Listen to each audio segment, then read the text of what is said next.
paano mo masasabi na ang bayan ng Taytay ay umuunlad? At bakit? Mga kaibigan, mas pabor po ako na sagutin ang katanungan sa wikang naayon ko sa akin.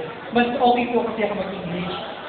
Mga kaibigan, if I were to answer the question, how do I look forward that Taytay is a progressive one? Ladies and gentlemen, I do believe that juvenile justification is increasing and so rampant.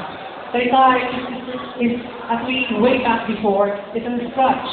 But now, they're more known for church floating, and now Taytay is well known as their capital floating or fabric of the Philippines.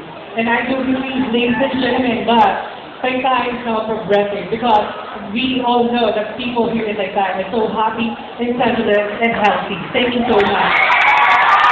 Thank you.